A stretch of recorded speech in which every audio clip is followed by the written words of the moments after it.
Shema Israel.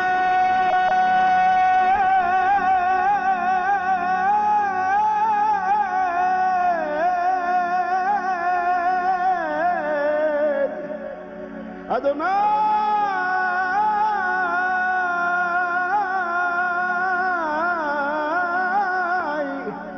Eloheinu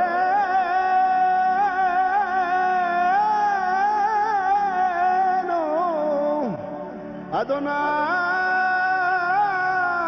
Echad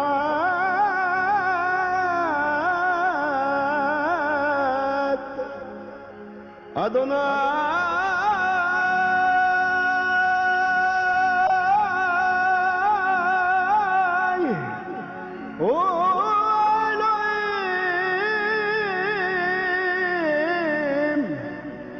ஆண்டவரும் அருமை இரட்சகருமாகிய யெஷுவா ஹமஷியாக் நாமத்தில், இயேசு கிறிஸ்து நாமத்தில் வாழ்வு தரும் அப்பம் என்கிறதான இந்த நிகழ்ச்சிக்கு நாங்கள் உங்களை அன்போடு கூட வரவேற்கிறோம்.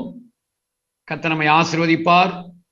இந்த முன்னுரையான பகுதியை நாம் படித்துக் கொண்டிருக்கிற இந்த நேரத்துல இது நமக்கு நான்காவது பாடமாக, நான்காவது நிகழ்ச்சியாக இருக்கிறது. சரி, இந்த வாழ்வு தரும் அப்பத்துக்குள்ளாக நம்ம கடந்து போக போகிறோம். முழு வேதத்தையும் நாம் அப்படியே கொஞ்சம் கொஞ்சமாக முழு வேதத்துல என்ன இருக்கு அப்படிங்கிறத வேதாகமம் இருக்கிற வண்ணமாகவே புரிந்து கொள்ளும்படியாகவே நாம் இதை படித்துக் கொண்டிருக்கிறோம். கர்த்தர் நமக்கு உதவி செய்வாராக. இதற்கு ஆதாரமாக உபாகமத்தின் புஸ்தகம் 8ஆம் அதிகாரம் அதனுடைய 3, 4 வசனங்களையும், மத்தேயு 4ஆம் அதிகாரத்தினுடைய 4வது வசனத்தையும் நாம் வாசிப்போம். உபாகமம் 8ஆம் அதிகாரம் அதனுடைய 3, 4 வசனங்களை நாம் வாசிப்போமாக. அவர் உன்னை சிறுமைப்படுத்தி உன்னை பசியினால் வருத்தி, மனுஷன் அப்பத்தால் மாத்திரமல்ல கர்த்தருடைய வாயிலிருந்து புறப்படுகிற ஒவ்வொரு வார்த்தையினாலும் பிழைப்பான் என்பதை உனக்கு உணர்த்தும்படிக்கு நீயும் உன் பிதாக்களும் அறியாதிருந்த மன்னாவினால் உன்னை போஷித்தார். இந்த 40 வருஷம் உன் மேல் இருந்த வஸ்திரம் பழையதாய் போகவும் இல்லை, உன் கால் வீங்கவும் இல்லை. சரி, மத்தேயு 4ஆம் அதிகாரம் 4வது வசனத்தை வாசிப்போமாக. மத்தேயு 4:4. அவர் பிரதியுத்தரமாக, மனுஷன் அப்பத்தினால் மாத்திரம் அல்ல தேவனுடைய வாயிலிருந்து புறப்படுகிற ஒவ்வொரு வார்த்தையினால் பிழைப்பான் என்று எழுதியிருக்கிறதே என்றார். மனுஷன் அப்பத்தினால் மாத்திரம் அல்ல தேவனுடைய வாயிலிருந்து புறப்படுகிற ஒவ்வொரு வார்த்தையினாலும் வாழ்ந்திருப்பான் என்று இங்கே சொல்லி இருக்கிறதை நாம் படிக்கிறோம். அருமையானவர்களே, நீங்களும் நானும் தேவனுடைய வார்த்தையினாலே வாழ்ந்திருக்கிற கூட்டம். தேவனுடைய வார்த்தையை அதிகமாய் உட்கொள்ளுகிற யாரானாலும் சரி, அவங்க தன்னுடைய வாழ்க்கையில தாழ்ந்து போனதில்லை. தாழ்ந்து போற மாதிரி நிலைமைகளும் கூட அவங்கள அவங்க ஏற்கனவே இருந்த நிலைமையை விட்டு இன்னும் ஒருபடி மேல கொண்டு போய் அவங்கள வாழதான் வைக்குமே ஒழிய, கண்டிப்பாக தேவனுடைய வார்த்தைக்காகவே தன்னை அர்ப்பணித்து வார்த்தையோடையே நேரத்தை செலவழிக்கிற ஒரு தேவ பிள்ளைய கண்டிப்பா ஆண்டவர் தாழ்ந்து போக விடுகிறதில்லை, வீழ்ந்து போக விடுகிறதில்லை. அவங்கள தாழ்த்தும்படியாக, வீழ்த்தும்படியாக எத்தனையோ காரியங்கள் வந்தாலும் கண்டிப்பாக அது அவங்கள தாழ்ந்து போக விடுகிறதில்லை, வீழ்ந்து போகவும் விடுகிறதில்லை. இதை நாம் விளங்கிக் கொள்ள வேண்டும். ஆகவேதான் பாருங்க, எரேமியா 15ஆம் அதிகாரத்தினுடைய 16வது வசனம் படிக்கும் போது, எரேமியா தீர்க்கதரிசி புஸ்தகம் 15ஆம் அதிகாரம் அதனுடைய 16வது வசனத்தை நாம் வாசிப்போமாக. எரேமியா 15:16.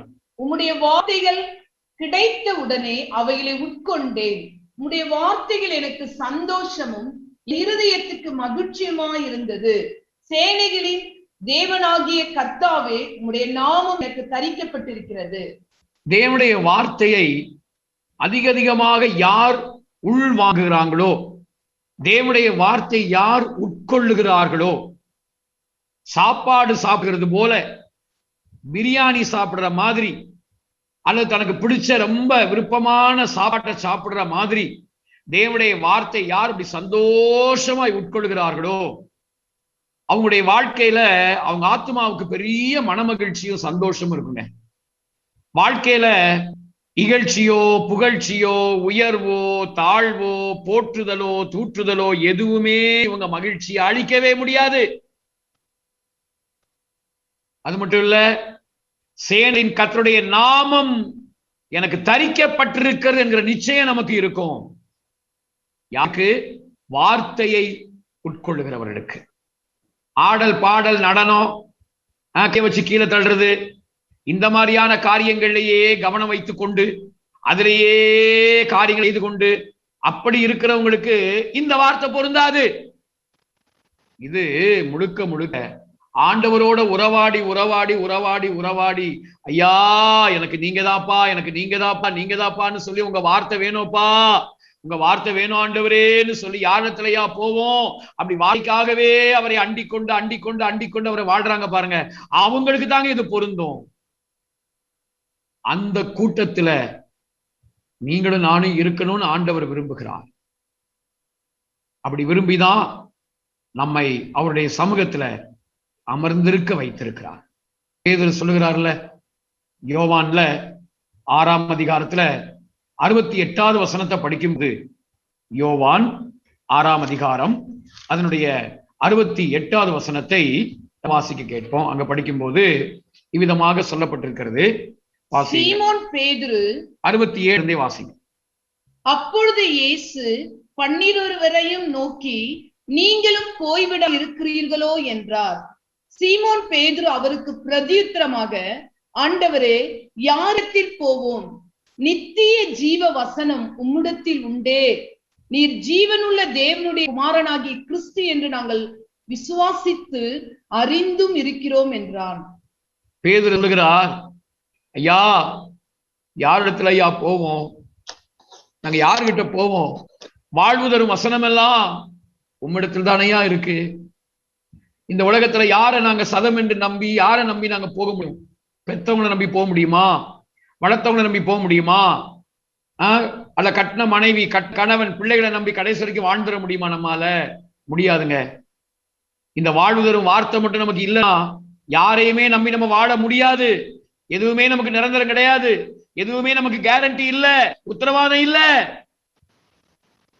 ஆகவேதான் பக்தர்கள் பாடுறாங்க, யாரிடம் செல்வோம் இறைவா, வாழ்வு தரும் வார்த்தையெல்லாம் உம்மிடம் அன்றோ உள்ளன, யாரிடம் செல்வோம் இறைவா. அலை மோதும் உலகினிலே ஆறுதல் நீர் தர வேண்டும். அலை மோதும் உலகினிலே ஆறுதல் நீர் தர வேண்டும். அண்டி வந்தோம் அடைக்கலம் நீர், அண்டி வந்தோம் அடைக்கலம் நீர். ஆதரித்தே அரவணைப்பாய், ஆதரித்தே அரவணைப்பாய், யாரிடம் செல்வோம் இறைவா. வாழ்வு தரும் வார்த்தையெல்லாம் உம்மிடம் அன்றோ உள்ளன, யாரிடம் செல்வோம் இறைவா. இதுதான் நம்முடைய அறிக்கையாக இருக்க வேண்டும். அப்போ இவங்க வாழ்க்கையில தான் சொல்ல முடியும், சேனைகளின் கர்த்தருடைய நாமம் எனக்கு தரிப்பிக்கப்பட்டிருக்கிறதுன்னு சொல்ல முடியும். சகோதரா சகோதரிகளே, இதுவரைக்கும் உங்க வாழ்க்கையில நீங்க எதை முக்கியப்படுத்தி அதெல்லாம் விட்டுட்டு இன்னைக்கு ஒரு தீர்மானம் பண்ணுங்க. நீங்க, ஆண்டவரே உங்க வார்த்தை தான்ப்பா எனக்கு முக்கியம், உங்க வார்த்தையோட நான் நேரத்தை நான் செலவழிப்பேன்ப்பா, உங்க வார்த்தை தான் கடைசி வரைக்கும் இருக்கக்கூடியது, உங்க வார்த்தை தான் என்னுடைய வாழ்க்கையை மாற்ற முடியும் ஆண்டவரே. வாழ்வு தரும் வசனம், வாழ்வு தரும் வாதம் உங்ககிட்ட தான்ப்பா இருக்குது என்று சொல்லி நம்மை அர்ப்பணிக்கும்படியாக கர்த்தர் விரும்புகிறார். சரி, இப்போ இந்த வாழ்வு தரும் அப்பத்துல நாம் முன்னுரையான காரியங்கள் நம்ம படித்துக் கொண்டிருக்கிறோம். அதுல ஏற்கனவே 4 குறிப்புகளை நாம் படித்திருக்கிறோம். வேதத்தினுடைய பிரதான பிரிவு, 2வது உட்பிரிவுகள், 3வது புவியியல் அமைப்பு, 4வது பழைய ஏற்பாட்டினுடைய முக்கியமான 2 பிரிவுகள். அந்த பிரிவுகள் தான் நம்ம நிறைய விஷயங்கள் நம்ம படிச்சோம். சம்பவங்கள், மக்கள், இதெல்லாம் படிச்சோம். இன்றைக்கு நம்ம 5வது குறிப்புக்கு நேராக நம்ம கடந்து போகிறோம். இது ரொம்ப முக்கியமான ஒரு விஷயம். பொதுவாக இதை ஒவ்வொருத்தரும் ஒவ்வொரு விதமாக சொல்வார்கள். ஆனா பெரும்பாலும் வேத பண்டிதர்கள் எல்லாரும் அதாவது யூத பின்னணியத்தோடு, ஜூயிஷ் பேக்ரவுண்ட், அந்த யூத பின்னணியத்தோடு இணைந்திருக்கிறதான வேத பண்டிதர்கள் சொல்லுகிறதான ஒரு காரியத்தை நம்ம படிக்க போறோம். அதாவது பழைய ஏற்பாட்டில் காணப்படுகிற 2 விதமான கால இடைவெளிகள், அதை இன்றைக்கு நம்ம படிக்க போறோம்.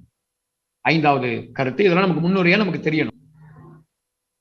வேதம் நமக்கு அப்பமா இருக்கணும் அப்படின்னா இந்த மாதிரி காரியங்கள் நமக்கு தெரிய வேண்டும்.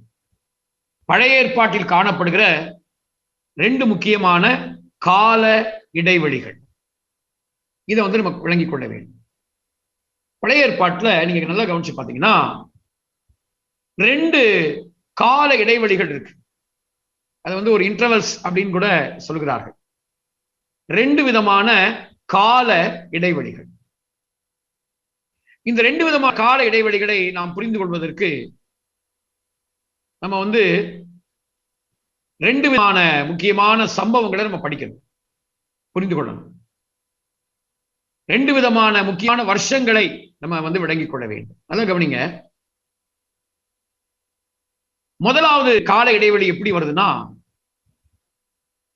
ஈசாக்கு, ஆபிரகாமுடைய மகன் ஈசாக்கு இருக்கிறாரே, அவர் பிறந்ததிலிருந்து இஸ்ரவேல் ஜனங்கள் எகிப்திலிருந்து புறப்பட்டது வரைக்கும் ஏறக்குறைய 400 ஆண்டுகள் இடைவெளி இருக்கிறது.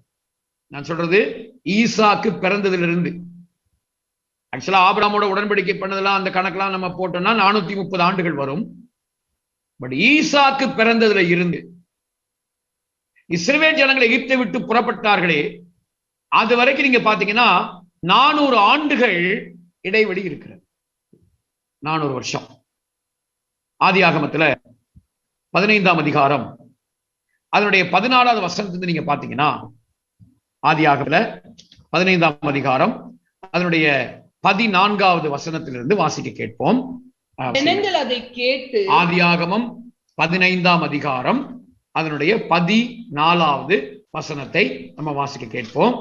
அங்க ஆண்டவர் ஆபிரகாமை பார்த்து ஒரு அற்புதமான காரியத்தை சொல்லுகிறார். இவர்கள் சேவிக்கும் 13 இருந்தே படிங்க. 13 இருந்தே வாசிங்க. அப்பொழுது அவர் ஆபிரகாமை நோக்கி, உன் சந்ததியர் தங்களுடைய அல்லாத அந்நிய தேசத்திலே பரதேசிகளாய் இருந்து அந்தேசத்தாரை சேவிப்பார்கள் என்று, அவர்களால் 400 வருஷம் உபத்திரப்படுவார்கள் என்று நீ நிச்சயமாய் அறிய கடவாய். சேவிப்பார் என்றும் அவர்களால் 400 ஆண்டுகள் உபத்திரவப்படுவார்கள் என்றும் இப்படியாக ஆண்டவர் அங்க சொல்லி இருக்கிறார். பாருங்க, 400 ஆண்டுகள் கணக்க ஆண்டவர் ஆபிரகாமுக்கு சொல்லுகிறார். இந்த 400 ஆண்டு எப்பத்திலிருந்து ஆரம்பிக்குதுன்னா, ஈசாக்கு பிறந்ததுல இருந்து 400 ஆண்டுகள் ஆரம்பிக்குது. ஈசாக்கு பிறந்ததுல இருந்து இஸ்ரவேல் ஜனங்கள் எகிப்தை விட்டு புறப்பட்டாங்க பாருங்க, அது வரைக்கும் இருக்கிற வருஷங்கள் மொத்தம் 400 ஆண்டுகள் என்பதை நம்ம விளங்கிக் கொள்ள வேண்டும். சோ ஆபிரகாமோட ஆண்டவர் உடன்படிக்கை பண்ணி, அதுலயும் குறிப்பா சொல்ல போனா ஈசாக்கு பிறந்ததுன்னு சொல்றதை விட ஈசாக்கு பால் மறந்ததில் இருந்து, ஆதியாகமத்துல 21ஆம் அதிகாரத்துல 8வது வசனத்தை படிக்கும் போது, ஆதியாகமம் 21ஆம் அதிகாரம் 8வது வசனத்தை வாசிக்கலாம். பிள்ளை வளர்ந்து பால் மறந்தது. அந்த பிள்ளை வளர்ந்து பால் மறந்தது பாருங்க. அந்த பிள்ளை வளர்ந்து பால் மறந்ததிலிருந்து பாத்தீங்கன்னா 400 ஆண்டுகள் அங்கே கணக்கு வருது. அதாவது இஸ்ரவேல் ஜனங்கள் உபத்திரவத்தின் காலம் அவங்களுக்கு 400 ஆண்டுகள் உபத்திரவப்படுவார்கள் அப்படின்னு சொல்லியிருக்கு. 400 ஆண்டுகள் உபத்திரவப்படுவாங்க. அந்த உபத்திரவத்தின் அந்த டைம் எப்ப ஆரம்பிக்குதுன்னா, ஈசாக்கு பிறந்ததிலிருந்து. ஈசாக்கு பிறந்ததுல இருந்து அந்த காலங்கள் ஆரம்பிக்க நம்ம பார்க்க முடியும். அப்ப அதுக்கு முன்னாடி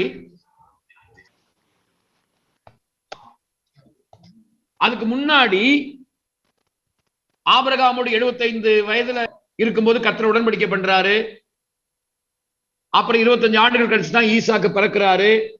ஒரு யூத கலாச்சாரத்தின்படி ஒரு குழந்தை 5 வயதுல தான் பால் மறக்க அடிக்கப்படும். 5 வயசுல இந்த கணக்கெல்லாம் போடும்போது 430 ஆண்டுகள் வந்துடும்.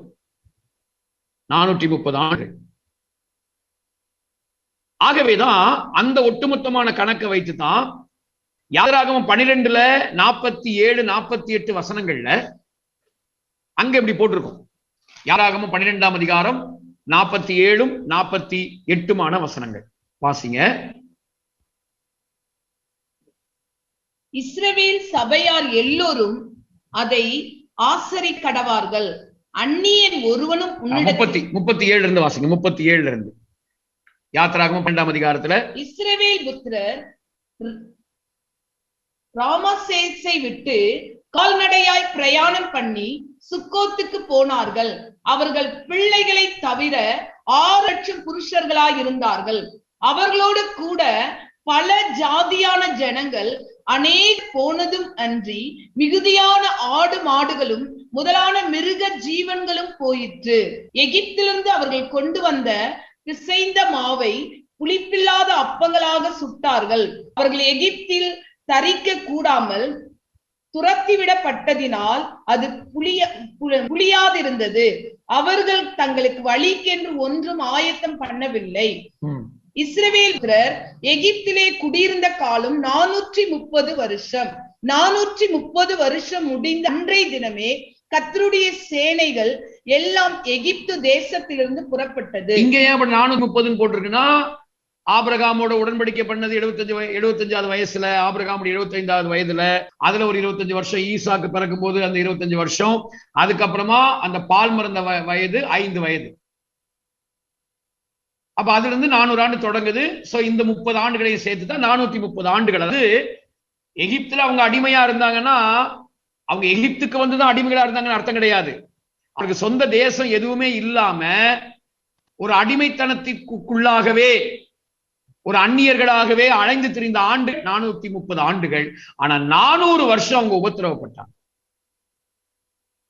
அப்போ இதுல இடைவெளி அப்படின்னு சொல்லும் போது, அதாவது ஆதியாகமத்துக்கும் யாத்திராகமத்துக்கும் யோசேப்பு மரிச்சதுல இருந்து அப்படி நம்ம கணக்கு பண்ணும்போது ஏறக்குறைய 215 ஆண்டுகள் இடைவெளி வருகிறது. 215 வருஷம். சரி, இப்ப இது நமக்கு ஒட்டுமொத்தமா என்ன பாடத்தை கற்றுக் கொடுக்குது? இது முதல் கால இடைவெளி என்பதை நாம் விளங்கிக் கொள்ள வேண்டும். வேதாகமத்தில் சொல்லப்பட்டிருக்கிற முதலாவது கால இடைவெளி, ஒரு இன்டர்வல் டைம், முதலாவது கால இடைவெளி. இந்த முதலாவது கால இடைவெளியில இவங்க உபத்திரவப்படுறாங்க. ஆதியாகமம் 50ஆம் அதிகாரத்துக்கும் யாத்திராகமம் 1ஆம் அதிகாரத்துக்கு இடையில ஏறக்குறைய 215 ஆண்டுகள் அங்க இடைவெளி இருக்கு. அந்த இடைவெளி காலம் அங்க இருக்குது. இப்படி ஆண்டவர் வேதாகமத்துல ஒரு இடைவெளி காலத்தை கர்த்தர் ஏற்படுத்தி வைத்திருக்கிறார். வேதத்துல நம்ம பார்க்க முடியும். இதுல 400 வருஷம் உபத்திரவ காலம்.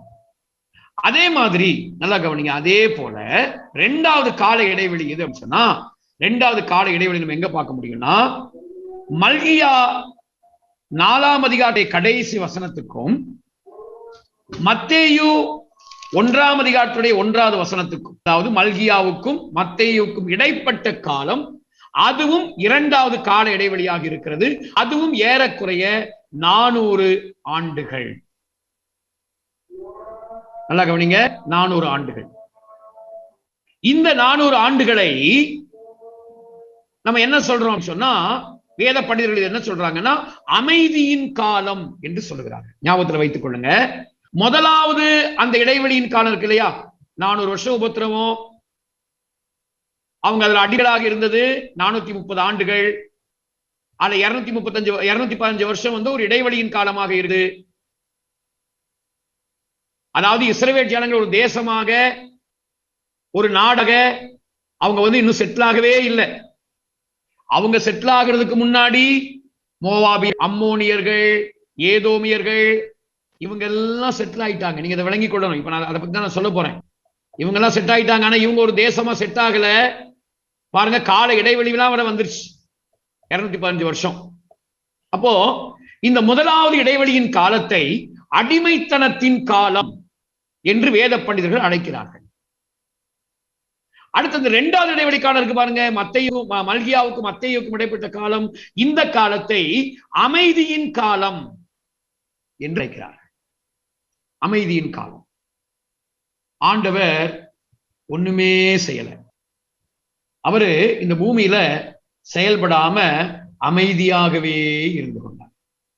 ஆண்டவர் பாருங்க அப்படி அமைதியா இருக்கிறார். இது வந்து இரண்டாவது இடைவெளியின் காலம். சரி, இப்ப இந்த ரெண்டு இடைவெளிகளின் காலத்திலிருந்து சில முக்கியமான விஷயங்களை நாம் படிக்க போகிறோம். இந்த காலங்கள் புதிய ஏற்பாட்டில் வாழ்க்கை நமக்கு என்ன பாடங்களை சொல்லிக் கொடுக்குது? ஏன்னா இப்போ நம்ம கடந்து போகிற சூழ்நிலைகள் எல்லாம் தேவன் ஒருவேளை அமைதியா இருக்கிறாரோ, எனக்காக அவர் செயல்படலையோ என்றெல்லாம் நினைக்க தோன்றுகிறது. சிலருக்கு இந்த காலம் ஒரு அடிமைத்தனத்தின் காலம் போல தெரிகிறது இல்லைங்களா? அப்ப அப்படி சூழ்நிலையில அன்றைக்கே தேவன் அப்படி ஒரு சூழ்நிலைகளை அந்த ஜனங்களுக்கு அனுமதிச்சிருக்கார் பழைய ஏற்பாட்டில். அப்ப இது என்ன நமக்கு சொல்லிக் கொடுக்குது? நம்ம என்ன பாடங்களை நாம் கற்றுக் கொடுக்கிறோம் என்பதை நாம் இன்றைக்கு நம்ம படிக்க போறோம். இதை படிச்சுட்டு தான் நம்ம அப்படியே பழைய ஏற்பாட்டுக்கு உள்ள நம்ம கடந்து போறோம். கவனிங்க, இந்த முதலாவது அடிமைத்தனத்தின் காலத்துக்குள்ள வரும். முதல் 400 ஆண்டு இடைவெளியின் காலம்.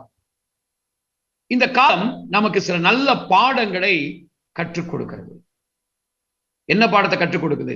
நம்பர் 1, ஆதியாகமம் 15:14 13 படிக்கும் போது ஆண்டவர் சொல்றாரு தம்முடைய ஜனங்களை பற்றி. ஆபிரகாம் இடத்துல சொல்றாரு பாருங்க. ஆதியாகமம் 15ஆம் அதிகாரம் 13-14 வசனத்தை வாசிங்க.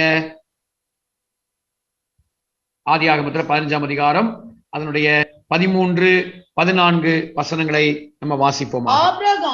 அப்பொழுது அவர் ஆபிரகாமை நோக்கி, உன் சந்ததியார் தங்கள் அல்லாத அந்நிய தேசத்திலே பரதேசிந்து அந்தேசத்தாரை சேவிப்பார்கள் என்றும் அவர்களால் 400 வருஷம் உபத்திரப்படுவார்கள் என்றும் நீ நிச்சயமாய் அறிய கடவாய். 400 வருஷம் உபத்திரவப்படுவார்கள்.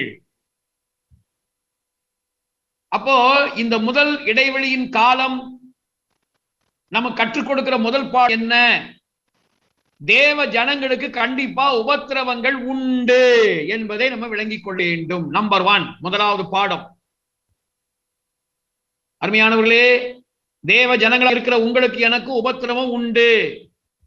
இது பழைய ஏற்பாட்டுக்கு மட்டும் இல்ல, புதிய ஏற்பாட்டுக்கும் உண்டு. புதிய ஏற்பாடு காலத்துல, புதிய உடன்படிக்கையின் காலத்துல வாழ்கிற நமக்கும் இந்த பாடம் மிக மிக மிக மிக பொருந்தக்கூடியது. நமக்கு உபத்திரவம் உண்டு. யோவான்ல 16ஆம் அதிகாரத்துல நம்முடைய இரட்சகர் யேசுவா அற்புதமாய் சொல்றார் பாருங்க. உலகத்தில் உங்களுக்கு உபத்திரவம் உண்டு. நினைக்கிறேன் 33வது வசனமா இருக்கும். யோவான் 16ஆம் அதிகாரத்துல 33வது வசனமா இருக்கும் நான் நினைக்கிறேன். அங்க சொல்றாரு பாருங்க, உலகத்தில் உங்களுக்கு உபத்திரவம் உண்டு. உலகத்தில் உங்களுக்கு வசனம் 33 வாசிங்க. உலகத்தில் உங்களுக்கு உபத்திரவம் உண்டு. உலகத்தில் உங்களுக்கு உபத்திரவம் உண்டு. ஆனாலும் திடன் கொள்ளுங்கள். ஆனால் திடன் கொள்ளுங்கள். நான் உலகத்தை ஜெயித்தேன் என்றார். நான் உலகத்தை ஜெயித்தேன். உலகத்துல உங்களுக்கு உபத்திரவம் இருக்குது, ஆனா திடன் கொள்ளுங்கப்பா, உலகத்தை நான் ஜெயித்தேன் என்று சொல்கிறார். அருமையானவர்களே, அப்ப இந்த முதலாவது இடைவெளியின் காலம் நமக்கு ஒரு அற்புதமான பாடத்தை கற்றுக் கொடுக்கிறது.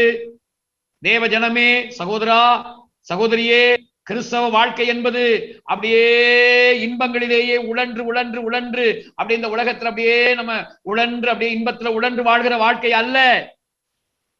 கண்டிப்பாக கிறிஸ்தவ வாழ்க்கையில் நமக்கு உபத்திரவங்கள் உண்டு. நம்ம விரும்புறோமோ விரும்பலையோ உபத்திரவங்கள் வரும் என்பதை நம்ம விளங்கிக் கொள்ள வேண்டும்.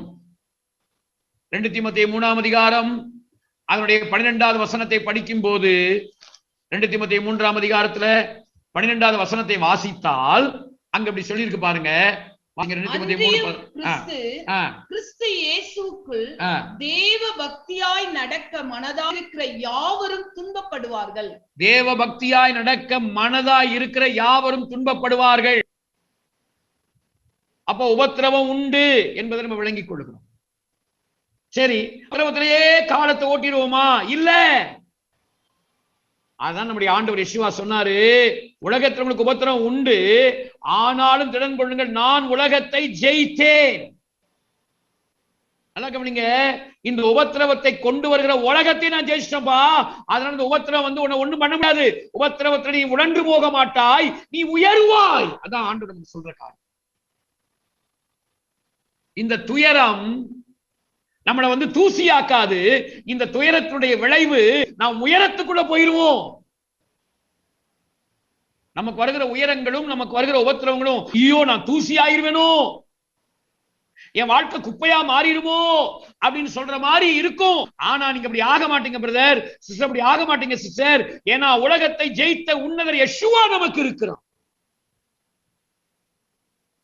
ஆகவே இந்த துயரம், நம்ம வாழ்க்கை நம்ம சந்திக்கிற ஒவ்வொரு துயரமும் இந்த உலகத்தில் இருக்கும் போதே ஒவ்வொரு விதமான உயரங்களுக்குள்ளே நம்மை கொண்டு போகும் என்பதை இந்த வேத பாடத்தில் உங்களுக்கு நான் தீர்க்க தரிசனமாய் சொல்லும்படியாக கர்த்தர் நடத்துகிறான்.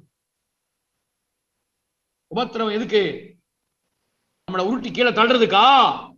இல்ல, நம்மை உயர்த்துவதற்கு தாங்க உபத்திரவம்.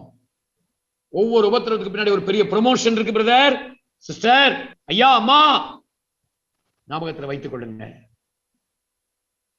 சோ இந்த உபத்திரவ நேரத்திலையும் நம்முடைய கண்கள் அவரையே நோக்கி பார்த்தா போதும். பாருங்க, அப்போஸ்தலனாகிய பவுல் இந்த ரகசியம் தெரிஞ்சபடினாலதான் 2 கொரிந்தியர் 4ஆம் அதிகாரத்துல அற்புதமா சொல்றார். 2 கொரிந்தியர் 4ஆம் அதிகாரம் கடைசி 2 வசனங்களை படிக்கும் போது அங்க அவர் சொல்றாரு,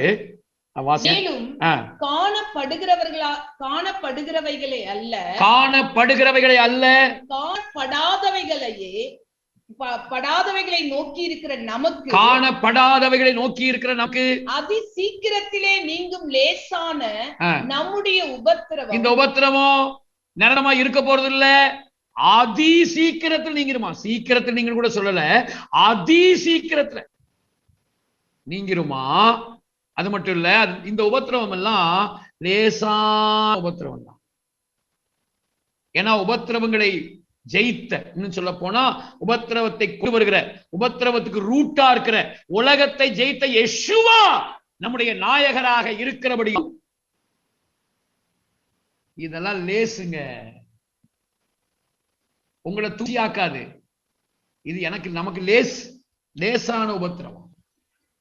வாசிக்க, லேசான உபத்திரவம் மிகவும் அதிகமான நித்திய கனமகிமையை உண்டாக்குகிறது. அதிகமான நித்திய கனமகிமையை நமக்கு உண்டாக்குகிறது. ஏனெனில் காணப்படுகிறவைகள் அநித்தியமானவைகள், காணப்படாதவைகளோ நித்தியமானவைகள்.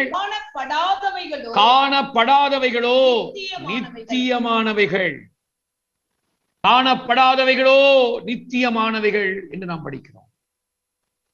ஆகவேதான் நம்ம பாடுகிறோம், காண்கின்ற உலகம் தேடவில்லை, காணாத பரலோகம் நாடுகிறோம். காண்கின்ற உலகம் தேடவில்லை, காணாத பரலோகம் நாடுகிறோம். சோர்ந்து போகாதே நீ, சோர்ந்து போகாதே, சோர்ந்து போகாதே நீ, சோர்ந்து போகாதே, அதி சீக்கிரத்தில் நீங்கிவிடும் இந்த லேசான உபத்திரவம். அதி சீக்கிரத்தில் நீங்கிவிடும் இந்த லேசான உபத்திரவம். அப்போ காண்கின்ற உலகத்தை அதிகமா பற்றி கொள்றவங்களுக்கு இந்த உபத்திரவம்னா கடினமா தெரியும். ஆனால் காணாத பரலோகத்தை, காணாத யெஷுவாவை, அவருடைய அந்த சமூகத்துல காணாதவைகளையே நோக்கி இருக்கிறவங்களுக்கு இந்த உபத்திரவம் லேசான உபத்திரவம் என்று அழகாக பவுல் சொல்லுகிறார். பிரதர், சிஸ்டர், நம்முடைய கண்களை காண்கின்ற உலகத்தின் மேல வைக்க வேண்டாம், காணாத அவர் மேல வைங்க. மேலானவைகளை நம்முடைய கண்கள் நோக்கட்டும், நம்முடைய கண்களை யெஷுவாவின் மேல பதிவு வைக்கும். இதை நாம் இங்கே விளங்கிக் கொள்கிறோம். உபத்திரவம் உண்டு. அது மட்டும் இல்லைங்க, அது மட்டும் இல்ல, ரெண்டாவது ஒரு முக்கியமான விஷயம் பாத்தீங்கன்னா, இந்த காலகட்டத்துல இந்த இடைவெளியின் காலங்கள் இருக்கு இல்லையா, அதாவது ஏறக்குறைய அந்த ஒரு 235 215 வருஷம், அதாவது யோசேப்புடைய மரணத்துக்கு அப்புறம் அந்த காலங்கள்ல தான் என்ன நடக்குதுன்னா, ஏதோம், மோவாப், அம்மோனியர்கள் இவங்க எல்லாரும் ஒரு பெரிய தேசமாக மாறுகிறார். நல்லா கவனிங்க, ஆண்டவர் சொல்றாரு, நான் யாக்கோபை சிநேகித்தேன், ஏசாவை வெறுத்தேன். பாருங்க, இப்போ சிநேகிக்கப்படுகிற ஜனம் ஒரு கேள்விக்குறியின் அனுபவத்தை சந்திக்கிறது.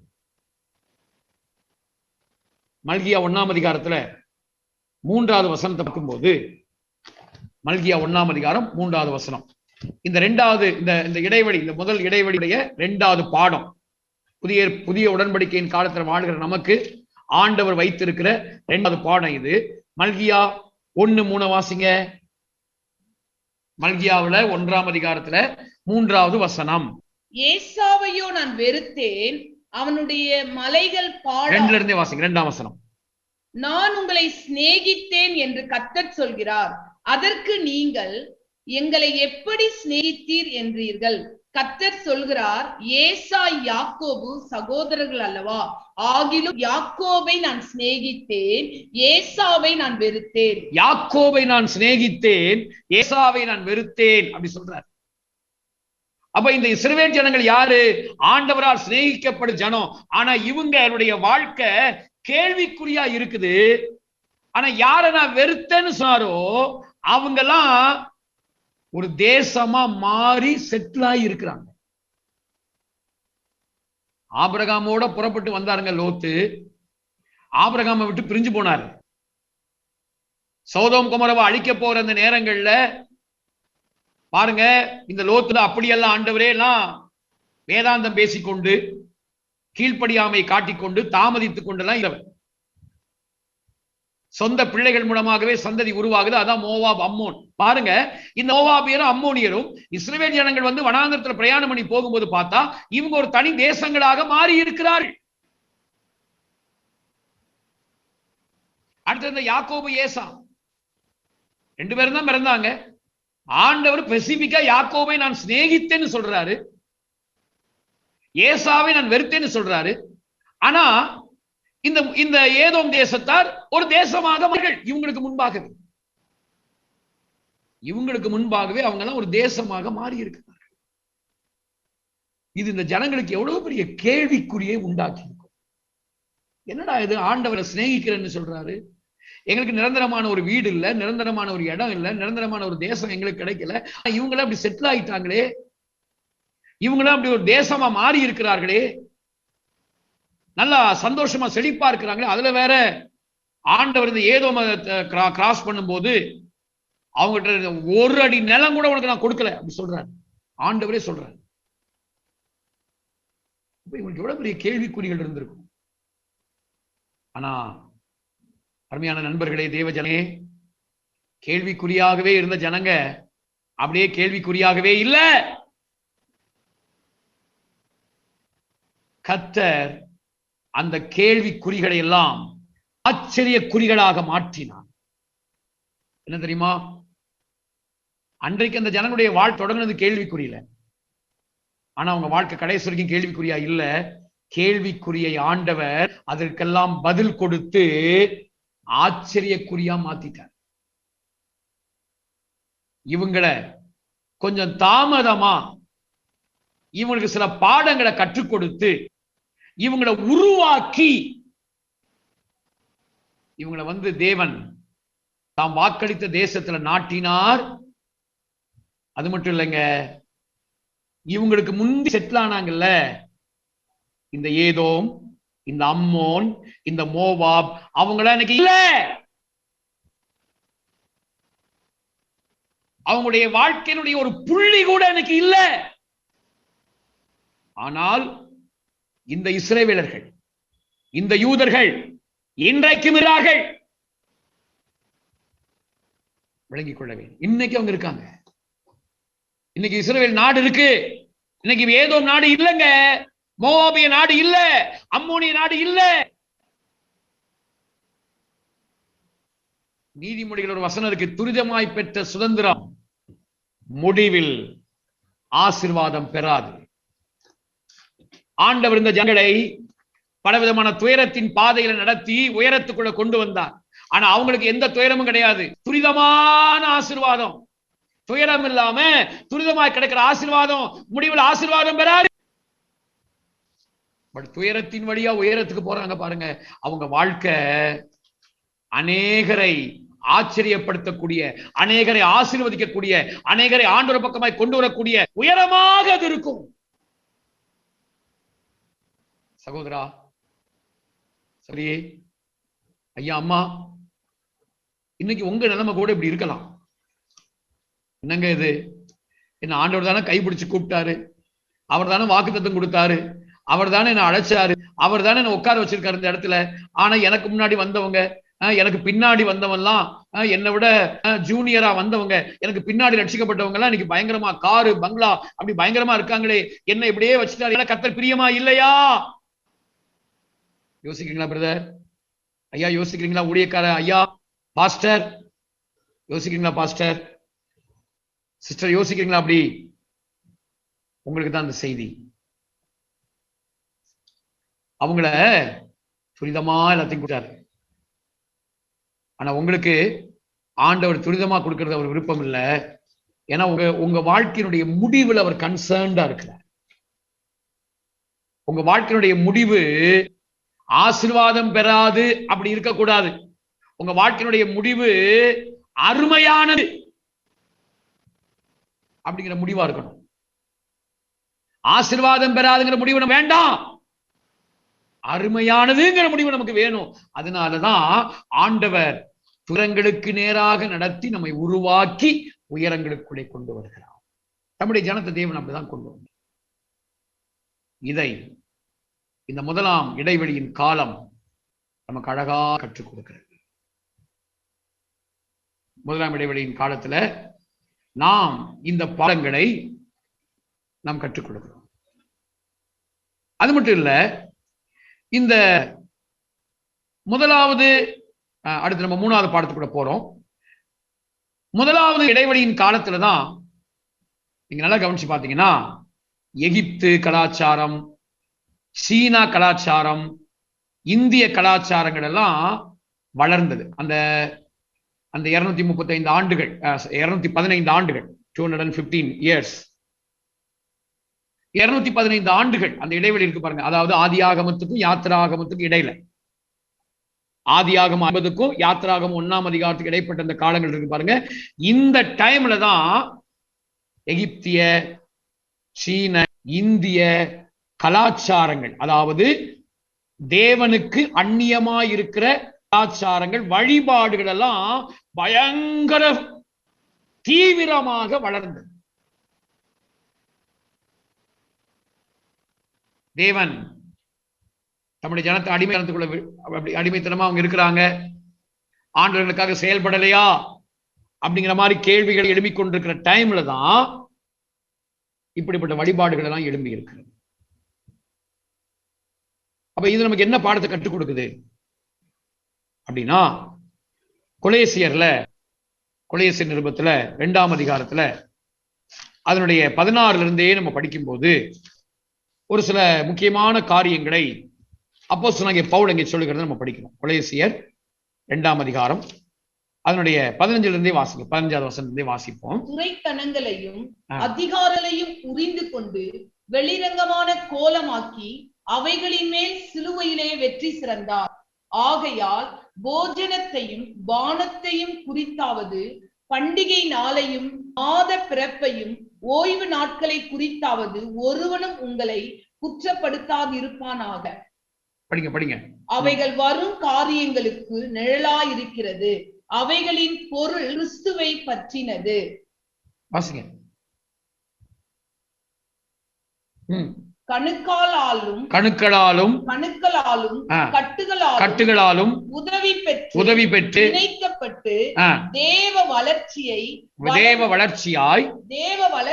வளர்ந்தேறுகிற சரீரம் முழுவதையும் ஆதரிக்கிற தலையை பற்றி கொள்ளாமல் மாயமான தாழ்மையிலும் தேவ தூதர்களுக்கு செய்யும் ஆராதனைகளிலும் விருப்பமுற்று காணாதவைகளிலே துணிவாய் நுழைந்து தன் மாம்ச இச்சையினாலே வீணாய் இருமாப்பு கொண்டிருக்கிற எவரும் உங்கள் பந்தய பொருளை நீங்கள் இழந்து போகாதபடிக்கு உங்களை வஞ்சியாதிருக்க பாருங்கள். நீங்கள் கிறிஸ்துவோடு கூட உலகத்தின் வழிபாடு, இதுதான் முக்கியம். நீங்கள் இந்த காலகட்டங்கள்ல தான் உலக வழிபாடுகள், அந்நிய கலாச்சாரங்கள், உலக வழிபாடுகள் எல்லாம் பயங்கரமா எழும்பின காலகட்டம். அன்றைக்கு தொடர்ந்து அந்த உலக வழிபாடுகள் இதுவரைக்கும் தலைவிரித்து ஆடிக்கொண்டிருக்கிறது. இந்த புதிய உடன்படிக்கையின் காலத்தில் வாழ்கிற நாம் அறிய வேண்டிய ஒரு விஷயம், கிறிஸ்துவின் உடையவர்கள். படிக்க திரும்ப அந்த வசனத்தை. நீங்கள் கிறிஸ்துவுடனே கூட உலகத்தின் வழிபாடுகளுக்கு மரித்தது உண்டானால் இன்னும் உலக வழக்கத்தின்படியே பிழைத்தும் இருக்கிறவர்கள் போலவே, உலகத்தின் வழக்கத்தின்படி பிழைத்திருக்கிறவர்கள் போலவே மனுஷனுடைய கற்பனைகளின்படியும் போதனைகளின்படியும் நடந்து தொடாதே, ருசி பாராதே, தீண்டாதே என்கிற கட்டளைகளுக்கு உட்படுகிறது என்ன? அப்ப கிறிஸ்துவுடையவர்களா இருக்கிற நாம், கிறிஸ்துவுடனே கூட அவரோடு இணைந்திருக்கிற நாம் உலக வழிபாடுகளுக்கெல்லாம் மரித்திருக்கிறோம். இந்த உலகத்தின் வழிபாடுகளுக்கும் உலகத்தின் வழக்கங்களுக்கும் நமக்கு எந்த சம்பந்தமும் இல்லை. இந்த பாடத்தை நாம் கற்றுக்கொள்ள வேண்டும். உலகத்தான் செய்கிறான், அவன் பண்றான், அதனால நாங்களும் பண்ணுவோம். அப்படி பண்ணுவதற்கு தேவன் உங்களை என்னை அழைக்கல பிரதர், அழைக்கல சிஸ்டர். இந்த பாடத்தை இந்த முதலாம் இடைவெளியின் காலம் நமக்கு கற்றுக் கொடுக்கிறது. நீங்களும் நானும் உலக வழிபாடுகளுக்கெல்லாம் மரித்தவர்கள். அதனால தான் சொல்ற மாதிரியே பூனை குறுக்க வந்தா பயணம் போகக்கூடாது. இன்னைக்கு கிறிஸ்தவங்க பாருங்க, இன்னைக்கு அந்த மாதிரியான காரியங்களை ராவுகாலம், யமகண்டம் எல்லாம் பார்க்கிறது, இந்த மாதிரியான காரியங்கள் எல்லாம் வைத்துக்கொண்டு பைபிளையும் படிக்கிறார்கள். அதான் பெரிய ஆச்சரியம். பைபிளையும் வாசிக்கிறாங்க. எப்படி படிக்க முடியும் தெரியல, வேதத்தை படிக்கிறாங்க. இதெல்லாம் மாய்மாலமான தாழ்மை, மாய்மாலமான அனுபவங்கள். புதிய உடன்படிக்கையின் காலத்தில் வாழ்கிற நாம் இவைகளுக்கெல்லாம் விலகி நாம் ஜீவிக்க வேண்டும் என்பதை மிக அழகாக நமக்கு ஆண்டவர் கற்றுக் கொடுக்கிறார், மிக அழகாக நமக்கு சொல்லிக் கொடுக்கிறார். இதெல்லாம் இந்த முதலாம் இடைவெளியின் காலத்துல நம்ம கற்றுக்கொள்ளக்கூடியதான அற்புதமான படிப்பினைகளாக இருக்கிறது. பாருங்க, உலகத்தில் உங்களுக்கு உபத்திரம் உண்டு அப்படிங்கிற பாடத்தை நாம் கற்றுக்கொள்கிறோம். இரண்டாவது, நம்முடைய கேள்விக்குறிகள் இருக்கலாம், ஆனா அது தேவன் கண்டிப்பா ஆச்சரியக்குறியா மாற்றிடுவாரு அப்படிங்கிற நம்ம கற்றுக்கொள்கிறோம். மூணாவது நம்ம கற்றுக்கொள்கிற பாடம் என்ன அப்படின்னா, உலக வழிபாடுகளுக்கு நமக்கு எந்த சம்பந்தமும் இல்லை என்பதை நம்ம கற்றுக்கொள்கிறோம். அடுத்தது, இந்த இரண்டாவது கால இடைவெளி இருக்கு பாருங்க. இந்த இரண்டாவது கால இடைவெளிக்குள்ள நம்ம வரும்போது, அதாவது மல்கியாவில இருந்து மத்தேயு வரைக்கும் இருக்கிற அந்த காலகட்டம், இந்த காலகட்டங்கள்ல நமக்கு சில படிப்பினைகள் இருக்கு. அங்கேயும் இந்த காலகட்டத்தை அமைதியின் காலம் என்று வேத பண்டிதர்கள் அழைக்கிறாங்க. சைலண்ட் பீரியட், அமைதியின் காலம், அமைதியின் காலம் என்று வேத பண்டிதர்கள் இதை அழைக்கிறாங்க. இந்த அமைதியின் காலம் அப்படின்னு சொல்லப்படுற இந்த காலத்துலதான் அப்பாக்ரிஃபா என்று சொல்லப்படுகிறதான தள்ளுபடி ஆகமங்கள் நம்ம சொல்றோமே, அவைகளெல்லாம் இந்த காலத்துல தான் வந்தது, விளங்கிக் கொள்ள வேண்டும். இந்த காலகட்டங்கள்ல தான் அவைகள் வந்தது, எழுதப்பட்டது. இத ரோமன் கத்தோலிக்க வேதாகமங்கள்ல திருவிவிலியத்துல தான் வச்சிருக்கிறாங்க. இதுல எந்த விதமான தீமையும் இல்லை, தீமையான காரியங்கள் எதுவும் கிடையாது.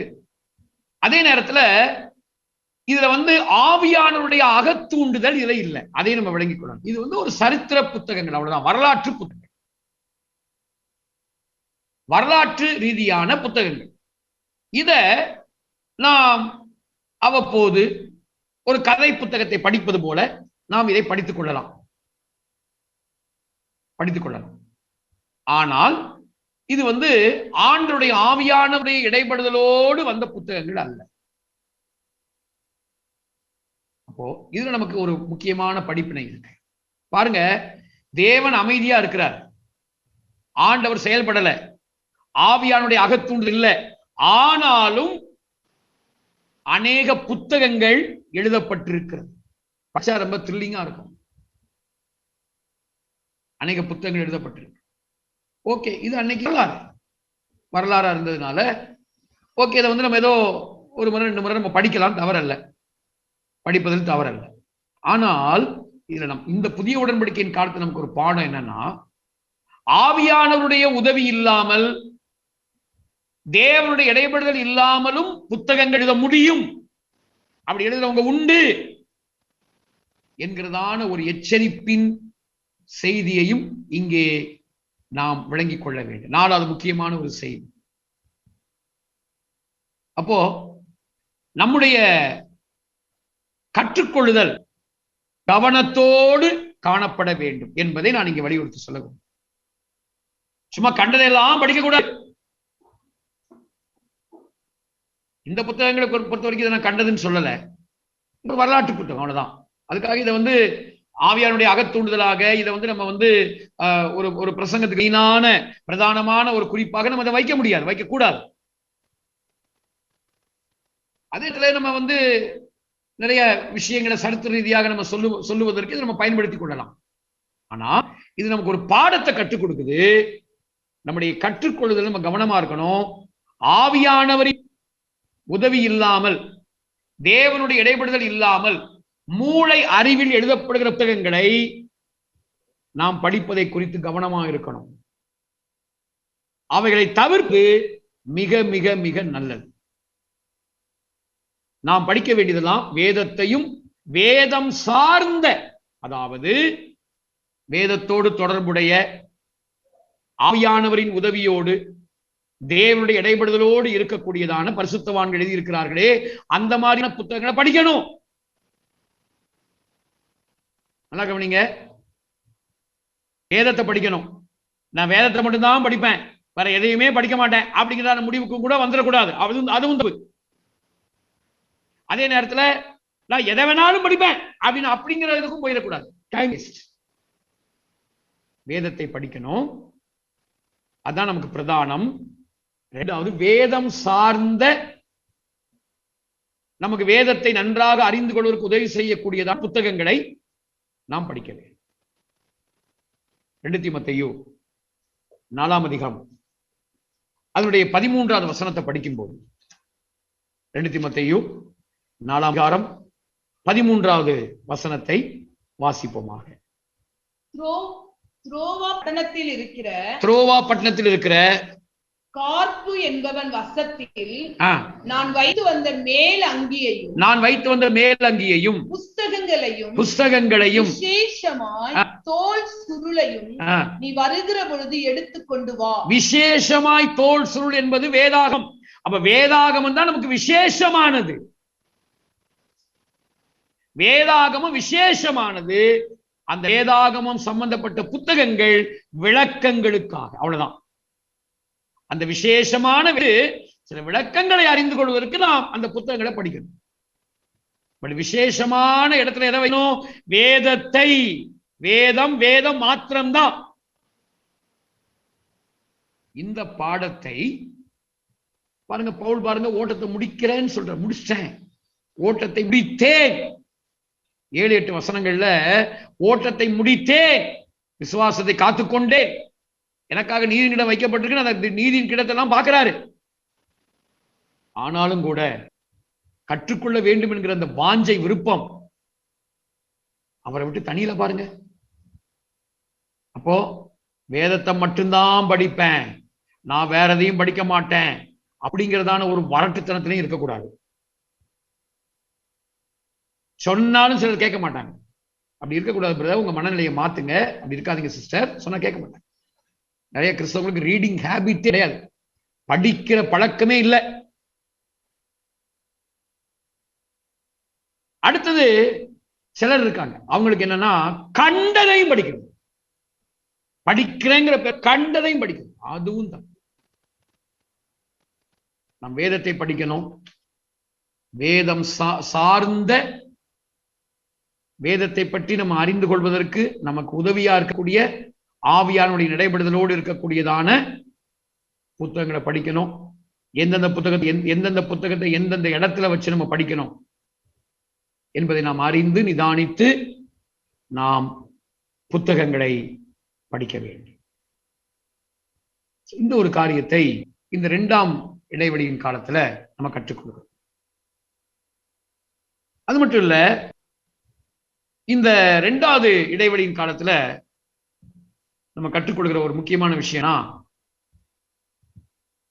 5வது ஒரு முக்கியமான காரியம், இந்த 2வது இடைவெளியின் காலத்துலதான், அதாவது மல்கியாவுக்கும் மத்தேயுக்கும் இடைப்பட்டதான அந்த காலத்துலதான் அரிஸ்டாட்டில், சாக்ரட்டிஸ், பிளாட்டோ போன்ற தத்துவ ஞானிகள் எல்லாம் உருவானது. இந்த காலகட்டத்தில் தேவன் அமைதியா இருந்தார் பாருங்க, தேவன் அமைதியா இருந்த இந்த காலகட்டத்துல தான் அவங்க எல்லாம் உருவாயிருக்கிறார்கள். இந்த தத்துவ ஞானிகள் எல்லாம் உருவாயிருக்காங்க. அது மட்டும் இல்ல, இந்த காலகட்டத்தில் தான் புத்தர், கன்ஃபியூசியஸ் போன்ற அதாவது மதங்களை ஸ்தாபித்தவர்கள் எல்லாம் உருவானது இந்த காலத்துல தான். அவங்களாம் உருவாகி மதத்தை ஸ்தாபித்திருக்கிறார்கள். அலெக்சாண்டர் தி கிரேட் என்று சொல்லக்கூடிய இந்த முழு உலகத்தையும் பிடிக்கும்படியாக வந்து யுத்தங்களை நடத்தி உலகத்தை பிடிக்கும்படியாக பிரயாசப்பட்டார். கிரேக்க கலாச்சாரம் வளர்ந்ததும் இந்த காலகட்டத்தில். அது மட்டும் இல்ல, ஜூலியஸ் சீசர், கிளியோபாட்ரா போன்றவர்கள் எல்லாம் உருவாகி அவங்களுடைய சரித்திரங்கள் எல்லாம் உருவானது இந்த காலகட்டத்தில் தான். நம்முடைய தேவன் அமைதியா இருந்தாரே இந்த காலகட்டத்தில். அருமையானவர்களே, ஆனா என்ன ஒரு ஆச்சரியமான விஷயம்னா, நம்முடைய வேதத்துல இவைகள் எல்லாம் எழுதப்படல. ஏன் எழுதப்படல? நம்முடைய வேதம் முழுக்க முழுக்க ஆண்டவரின் சரித்திரத்தையே சொல்லக்கூடியது. நம்முடைய ஆண்டு யெகோவா தேவன் இவருடைய சரித்திரத்தையும், இந்த சரித்திரத்துல அவரால் படைக்கப்பட்ட மனிதனுடைய பங்களிப்பு என்ன என்பதையும் சொல்லக்கூடியதா இந்த வேதாகமம். ஆகவேதான் அவைகள் எல்லாம் இந்த வேதத்துல எழுதணுங்கிற அவசியமும் இல்லை. ஆனா நம்ம அறிந்து கொள்ள வேண்டும், தேவன் அமைதி இருந்த இந்த காலகட்டத்துல, அவர் அமைதியா இருந்த இந்த காலகட்டத்தில் தான் இவைகள் எல்லாம் உண்டாயிருக்கு. அருமையானவர்களே, ஆண்டவரை இது நமக்கு என்ன பாடம் சொல்லிக் கொடுக்குதுன்னா, 5வது பாடம், ஆண்டவரை நம்முடைய வாழ்க்கையில செயல்பட விடாம, அவருக்கு இடம் கொடுக்காம, ரட்சிக்கப்பட்டும் அபிஷேகம் பெற்றுன்னு சொல்லியும் அவர் முழுக்க முழுக்க 100% அவரே நம்முடைய ஜீவனாக இருந்து அவருக்குள்ள நம்ம மறைஞ்சிருந்து அவரை கம்ப்ளீட்டா செயல்பட விடலன்னா, எப்படி இந்த அமைதியின் காலத்துல இப்படி தேவையில்லாத உலகத்தை நாசமாக்கக்கூடிய, உலகத்தை குப்பையாக்கக்கூடிய இந்த மாதிரியான காரியங்கள் எல்லாம் உலகத்துல வந்துச்சு பாருங்க.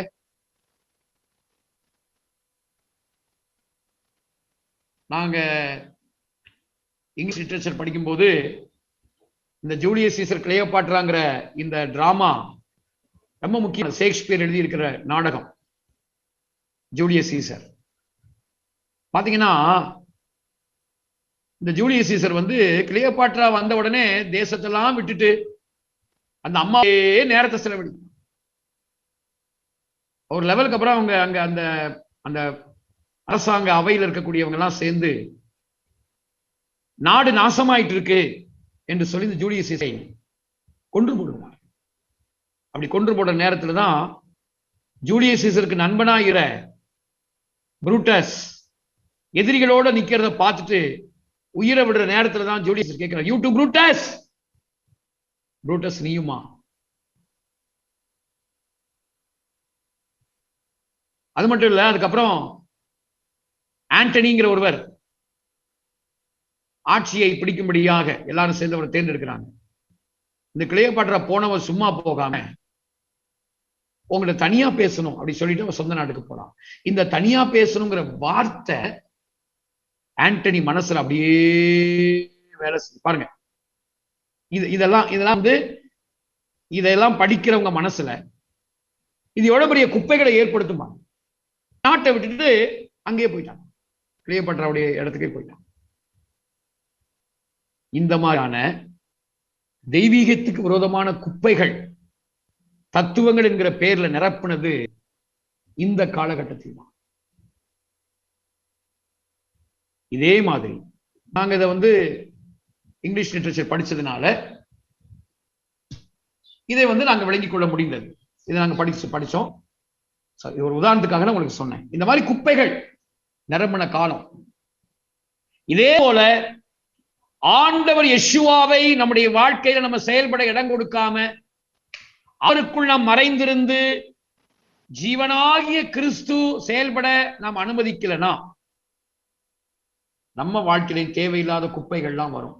கொலேசியர் 3ஆம் அதிகாரம் 1 to 12 வரைக்கும் இருக்கிற வசனங்களை படிக்கும் போது இந்த ரகசியத்தை நாம் விளங்கிக் கொள்ள முடியும். கொலேசியர் 3ஆம் அதிகாரம் 1 அப்படியே வாசிங்க. ஏனென்றால் நீங்கள் மரித்தீர்கள், உங்கள் ஜீவன் கிறிஸ்துவுடனே தேவனுக்குள் மறைந்திருக்கிறது. நம்முடைய ஜீவனாகிய கிறிஸ்து வெளிப்படும் பொழுது நீங்களும் அவரோடு கூட மகிமையிலே வெளிப்படுவீர்கள்.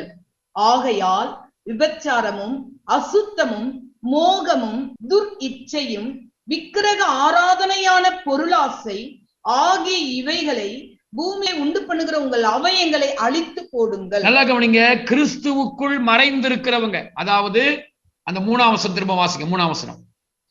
ஏனென்றால் நீங்கள் மரித்தீர்கள், உங்கள் ஜீவன் கிறிஸ்துவுடனே தேவனுக்குள் மறைந்திருக்கிறது. யாருடைய வாழ்க்கை கிறிஸ்துவுடனே உறவு தேவனுக்குள் மறைந்திருக்கிறதோ அவங்க வாழ்க்கையில ஜீவனாகிய கிறிஸ்து வெளிப்படும் போது அவர்களும் வெளிப்படுவார்கள் அப்படின்னு சொல்லும் போது என்ன அர்த்தம்? அவங்களுக்காக ஆண்டவரே செயல்பட்டு, ஆண்டவரே அவங்களுக்காக கிரியை செய்து, ஆண்டவரே அவங்கள வாழ வைத்துன்னு சொல்ல போனா அவரே அவங்களுக்குள்ள வாழ்ந்து செயல்பட்டாரு. அப்படி செயல்பட இடம் கொடுக்காதவங்க வாழ்க்கையில இப்ப அந்த வசனம் பாருங்க, 5ஆம் வசனம். ஆகையால் விபச்சாரமும் அசுத்தமும் மோகமும் துர் இச்சை விக்கிரக ஆராதனையான பொருளாசையாகி இவைகளை பூமியில் உண்டு பண்ணுகிற உங்கள் அவயங்களை அழித்து போடுங்கள். ஆண்டவரோட உறவாடுறவங்க, அவரை செயல்பட அனுமதிக்கிறவங்க வாழ்க்கையில இதை அழித்து போடுவாங்க. பட் ஆண்டவரோட உறவாடாம, அவருக்கு முக்கியத்துவம் கொடுக்காம, ஏனோ தானோ ஒரு கிறிஸ்தவ வாழ்க்கை வாழ்றவங்க, அல்லது இங்க ஊழியம் உறவில்லாம ஊழியம் செய்யறவங்க வாழ்க்கையில எல்லாம் இது அவங்க அடிக்க முடியாது, அது வந்து இவங்களை அடிக்கும். ஆண்டவர் செயல்பட இடம் கொடுக்காம தன்னுடைய சொந்த பலத்திலேயே போராடி கொண்டு கர்த்தர் உறவாட நேரத்தை ஒதுக்காம வாழ்றவங்க, கர்த்தரை செயல்பட விடாம இவங்களாகவே செயல்பட்டு கொண்டிருக்கும் வாழ்க்கையில எப்படி அந்த நாட்கள் அந்த இடைவெளியின் காலத்துல இப்படி உலகத்தை குப்பைகள் வந்து நிரப்பினது போல இந்த குப்பைகள் வந்து அவங்க வாழ்க்கையை அழிக்கும். அடுத்து தொடர்ந்து வாசிங்க. 6. இவைகளின் பொருட்டு கீழ்ப்படியாமையின் பிள்ளைகளின் மேல் தேவ கோப ஆக்கினை வரும். நீங்களும் முற்காலத்தில் அவர்களுக்குள்ளே சஞ்சரித்த பொழுது அவைகளை செய்து வந்தீர்கள்.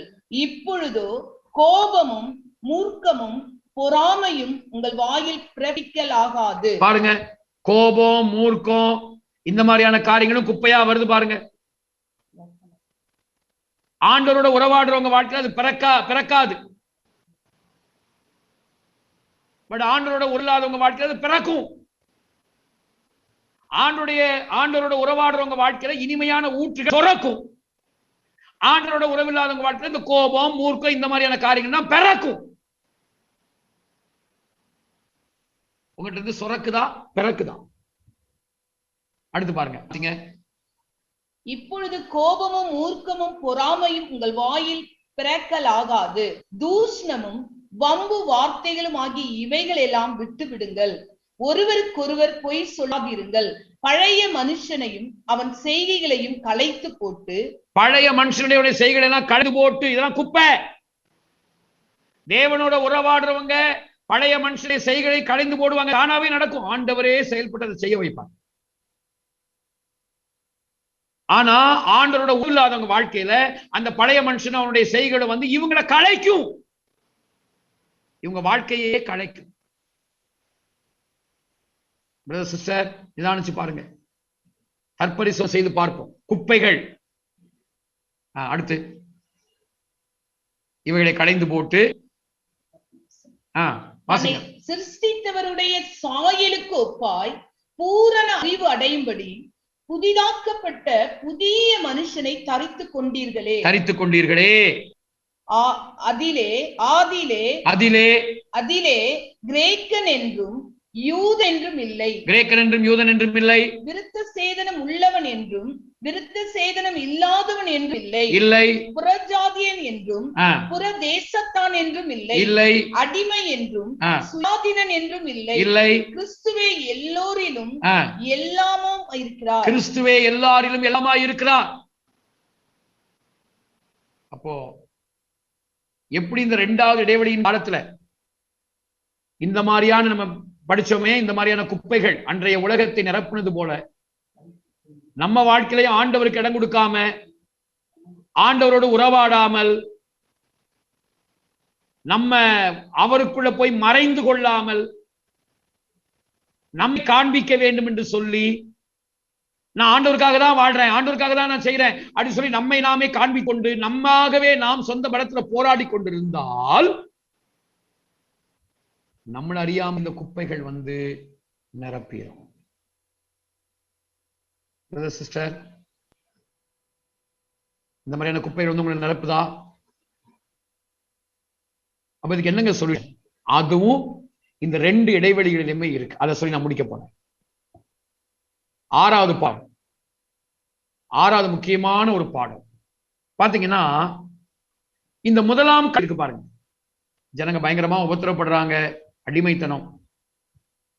இந்த உபத்திரவத்தின் முடிவுல தான் நம்முடைய யெகோவா தேவன் இஸ்ரவேல் ஜனங்களை விடுவிக்கும்படியாக அடிமைத்தனத்தை விட்டு வெளியே கொண்டு வருவதற்கு ஒரு மோசேயை அனுப்பினார். யாத்திராகமம் 2ஆம் அதிகாரம் 10வது வசனத்தில் நாம் அதை படிக்கிறோம். யாத்திராகமத்தின் புஸ்தகம் 2ஆம் அதிகாரம் 10வது வசனத்தை வாசிப்போமாக. பிள்ளை பெரிதான பொழுது அவள் அதை பார்வோனுடைய குமாரத்தினிடம் கொண்டு போய் விட்டாள். அவளுக்கு அவன் குமாரனானான். அவள் அவனை ஜலத்திலிருந்து எடுத்தேன் என்று சொல்லி அவனுக்கு மோசே என்று பெயரிட்டாள். ஒரு மோசே அந்த முதலாம் இடைவெளியினுடைய முடிவிலே அனுப்பப்பட்டார். அதே போல 2ஆம் இடைவெளியினுடைய முடிவுல தான் தேவன் அமைதியா இருக்கிறாரு. இந்த மாதிரியான குப்பைகள் எல்லாம் உலகத்தை நிரப்புது. நீங்க வரலாற்றை பாத்தீங்கன்னா இந்த குப்பைகள் அன்றைய யூதர்களையும் பாதித்தது. நிறைய பேரு அந்த மாதிரியான குப்பைகளால கவரப்பட்டு, தத்துவங்களால கவரப்பட்டெல்லாம் அப்படி காணப்பட்டாங்க அந்த நாட்கள்ல. அதுலதான் நிறைய யூதர்களுக்குள்ள நிறைய குரூப்புகள் எல்லாம் வந்து பரிசேயர், சதுசேயர், வேதபாரகர், இந்த மாதிரி ஒவ்வொருத்தருக்கும் ஒவ்வொரு விதமான உபதேசங்கள் எல்லாம் அப்படி குரூப்பா பிரிஞ்சு எல்லாமே ஒரு தெளிவற்ற ஒரு நிலைமைக்குள்ளாக போன ஒரு காலகட்டமாக மாறிவிட்டது. இந்த குப்பைகள் தான் காரணம். இந்த சூழ்நிலையில் தான் 2ஆம் இடைவெளியின் காலத்துல முடிவுல, முதல் இடைவெளியின் காலத்தின் முடிவுல மோசே வந்தார். 2ஆம் இடைவெளியின் காலத்தின் முடிவுல மஷியாஹ், யெஷுவா, தேவனே, யெகோவா தேவனே மனிதனாக இந்த பூமிக்கு வந்தார். இந்த மாதிரியான குப்பையான நிலைமையிலிருந்து மனிதனை மீட்டெடுத்து அவனை வாழ வைக்கும்படி யெஷுவா மஷியாஹ், இயேசு கிறிஸ்து, யெகோவா தேவன், இயேசு கிறிஸ்து யெஷுவா மஷியாஹ் என்கிற நாமத்துல மனிதனாக வந்தார். மத்தேயு 1ஆம் அதிகாரம் 20 21 வசனத்தை நம்ம வாசித்து நான் முடிக்கிறேன். மத்தேயு 1 அதிகாரம் 20, 21 வசனம். அவன் இப்படி சிந்தித்துக் கொண்டு இருக்கையில் கர்த்தருடைய தூதன் சொப்பனத்திலே அவனுக்கு காணப்பட்டு, தாவீதின் குமாரனாகிய யோசேப்பே, உன் மனைவியாகிய மரியாளை சேர்த்துக் கொள்ள ஐயப்படாதே, அவளிடத்தில் உற்பத்தி ஆயிருக்கிறது பரிசுத்த ஆவியினால் உண்டானது. அவள் ஒரு குமாரனை பெறுவாள், அவருக்கு இயேசு என்று பெயரிடுவாயாக. அவருக்கு யெஷுவா, இயேசு என்று பெயரிடுவாயாக. அவர் தமது ஜனங்களின் பாவங்களை நீக்கி அவர்களை ரட்சிப்பார் என்றான். யெஷுவா என்று பெயரிடுவாயாக. இந்த யெஷுவா வெளிப்பட்டார். அதனாலதான் பாருங்க, அவர் பிறந்தது வளர்ந்தது எல்லாமே முழு உலகத்தோட சம்பந்தப்பட்டதா பகுதி. லூக்கா 1 அதிகாரத்துல நீங்க பாத்தீங்கன்னா, அவர் தாவீதின் சிங்காசனத்துல அரசாளுவார் என்று சொல்லியிருக்கு. மரியாதை பார்த்து சொல்லும் போது, அவர் பெரியவராய் இருப்பார், அவர் தாவீதின் சிங்காசனத்தை அரசாளுவார். ஏன்னா தாவீதுடைய நாட்கள்ல ராஜ்யம் ஒன்னா இருந்துச்சு. சாலமோனுக்கு பின்பாக தான் ராஜ்யம் வடக்கு தெற்காக பிரிஞ்சது. அப்ப ஆண்டவர் யெஷுவா பாருங்க, அவர் தெற்குல பிறந்து வடக்குல வளர்ந்து திரும்ப தன்னுடைய வாழ்க்கையை முடிக்கிறார், ஜீவனை கொடுக்கிறார். எல்லா இடங்களும் அவர் இப்படி முக்கியமான காரியங்களை செய்த இடங்கள் எல்லாம் முழு உலகத்தோட சம்பந்தப்பட்ட இடங்கள். ஏன் பிரிந்து கிடக்கிற 31, 32 லூக்கா 1 அதிகாரம் 31, 32. இதோ நீ கர்ப்பவதியாகி ஒரு குமாரனை பெறுவாய், அவருக்கு இயேசு என்று பெயரிடுவாயாக. அவர் பெரியவராயிருப்பார், உன்னதமானவருடைய குமாரன் எனப்படுவார். கர்த்தராகிய தேவன் அவருடைய பிதாவாகிய தாவீதின் சிங்காசனத்தை அவருக்கு கொடுப்பார். தாவீதின் சிங்காசனத்தை அவருக்கு கொடுப்பார். அப்ப அந்த தாவீதின் சிங்காசனம் எனக்கு இருக்கு அப்படிங்கிறத காண்பிக்கும்படியாதான் தாவீது சிங்காசனத்தில் அமர்ந்திருக்கிற காலம் எல்லாம் எப்படி இஸ்ரவேல் தேசம் ஒரே தேசம் இருந்தது போல, நான் தான் உங்க தேசத்தை ஒரே தேசமா மாற்ற போறேன், அது மட்டும் இல்ல நான் முழு உலகத்துக்கு ரட்சகர் என்பதை காண்பிக்கும்படியாகவே விடாம வடக்கையும் விடாம 2 பக்கத்திலையும் இடைப்பட்டதை நம்ம படிக்கிறோம். ஏனென்றால் அவர்தான் தாவீதின் சிங்காசனத்தில் அமரப் போகிறவர், அமருவதற்கு அதிகாரமுடையவர், மஷியாஹ், ராஜாதி ராஜா அவராகவே இருக்கிறார். அப்போ எப்படி இந்த 2 கால இடைவெளி, அந்த 2 இடைவெளியின் முடிவுல ஒரு தீர்வை தேவன் உண்டாக்குனது போல, ஒருவேளை நம்ம படித்த இந்த எல்லா விதமான குப்பைகள் உலக வழிபாடுகளுக்குள்ள சிக்கி ஒரு கேள்விக்குறியோட உபத்பத்தி நிலைமைக்குள்ளாக நீங்க கடந்து போய் கொண்டிருக்கலாம். இதுக்கு தீர்வே இல்லையா பிரதர்? ஐயா அதுக்கு தீர்வே இல்லையா? இருக்கு பிரதர், இருக்கு சிஸ்டர். ஒரே தீர்வுதான், நம்முடைய ஆண்டவர் யெஷுவா மஷியாஹ், இயேசு கிறிஸ்து ஒருவர் தான் இதற்கு தீர்வு. இன்றைக்கு நம்முடைய வாழ்க்கையில அவரையே முதன்மையானவராகவும், அவரையே முழுமையானவராகவும், அவரையே நம்முடைய வாழ்க்கையினுடைய முழானவராகவும் வைக்க நம்மளை அர்ப்பணிக்கிறோமோ, அந்த நாள்ல இருந்து இந்த எல்லாத்துக்கும் ஒரு தீர்வை அவர் உண்டாக்கிடுவாரு. அவரே தீர்வாக இருக்கிறார். பிரதர் சிஸ்டர், ஒருவேளை இந்த குப்பைகளுக்குள்ள நீங்க அகப்பட்டுட்டீங்கன்னா நீங்க குற்ற மனசாட்சிக்குள்ள போக வேண்டாம் பிரதர், போக வேண்டாம் சிஸ்டர். உங்களுக்கு தீர்வு இருக்கு, நிச்சயம் உங்களுக்கு தீர்வு இருக்கு. ஆண்டவர் உங்களை கைவிடல, தீர்வு இருக்கு. இந்த நாள்ல அவரையே முதன்மையாக வைக்க, அவரையே வாழ்க்கையின் முழுமையாக வைக்க, அவரையே வாழ்க்கையினுடைய முடிவாக வைக்க அவருக்கு இடம் கொடு. அவர் நம்முடைய நாயகராய் இருக்கும்படியாக, அவரே நம்முடைய ஜீவியத்தினுடைய உரிமையாளராய் இருக்கும்படியாக அவருக்கே நம்ம இடம் கொடுப்போம். சங்கீதம் 16 சங்கீதக்காரன் சொல்கிற அந்த வார்த்தையை சொல்லி நான் முடிக்கிறேன்.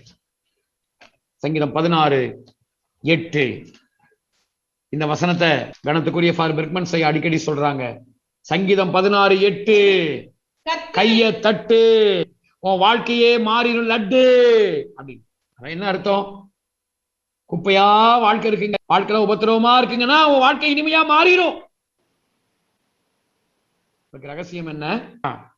கர்த்தரை எப்பொழுதும் எனக்கு முன்பாக வைத்திருக்கிறேன், அவர் என் வலது பார்சத்தில் இருக்கிறபடியால் நான் அசைக்கப்படுவதில்லை. ஆமென். நான் கர்த்தரை எனக்கு முன்பாக வைத்திருக்கிறேன், அவர் என் வலது பார்சத்தில் இருக்கிறபடி நான் அசைக்கப்படுவதில்லை. அவரையே முதன்மையாக, முழுமையாக, முடிவாக அவரையே வைப்போமாக. சோ இந்த 2 இடைவெளிகளும் இந்த அற்புதமான 6 பாடங்களை நமக்கு அழகாக கற்றுக் கொடுத்து வேதத்துல, பழைய ஏற்பாட்டுல இந்த 2 கேப்ஸ், இந்த 2 விதமான இன்டர்வல் டைம், இதை நாம் படித்துக் கொள்கிறோம்.